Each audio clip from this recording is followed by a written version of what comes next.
আজকের ভিডিওটার টপিক একটা সিম্পল ক্যালকুলেটর বানানো পাইথন প্রোগ্রাম দিয়ে।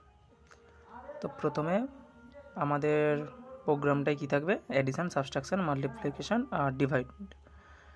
তো সেটার জন্য প্রথমে আমরা একটা অপারেশান সিলেক্ট করব। অপারেশানটার পরে চারটে জিনিস প্রিন্ট করাচ্ছি, যে চারটে আমাদের অপারেশানগুলো করব। নেক্সট আমরা কি করব, একটা চয়েস লাগাচ্ছি। চয়েসে কি হচ্ছে, ইউজার ইনপুট নেব, যে এই 1 2 3 4 চারটে অপশানের মধ্যে কোনটা নেব। তো নেক্সট আমাদের হচ্ছে নাম্বার 1 নাম্বার 2, যেটা হচ্ছে ইউজার ইনপুটে, মানে যে দুটো সংখ্যাকে বা নাম্বারটাকে দিয়ে আমরা অপারেশনটা করব, সেই দুটো ইউজার ইনপুট হিসেবে নিচ্ছি।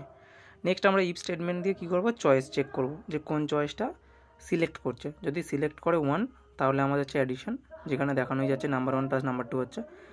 এলিফ করছি কারণ যদি 1 না চুজ করে, যদি সেকেন্ড চুজ করে, তাহলে হচ্ছে সাবট্রাকশন হবে। নেক্সট প্রোগ্রামটার মধ্যে বোঝানো যাচ্ছে যে এলিফে চয়েস আছে 3 মানে আমার এখানে মাল্টিপ্লিকেশানের কোডটা এখানে আছে।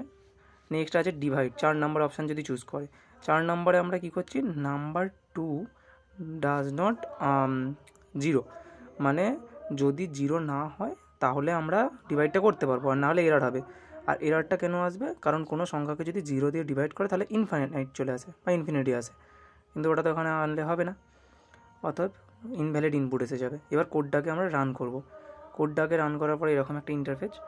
নেক্সট আমাদের দিয়েছে এন্টার চয়েস, এখানে আমি লিখলাম 1 লিখলে কি আসবে, এন্টার ফার্স্ট নাম্বার চাইবে। তো ফার্স্ট নাম্বার আমার থাকছে 4 এবং সেকেন্ড নাম্বার থাকছে আমার 5, অতএব রেজাল্টটা হচ্ছে 9।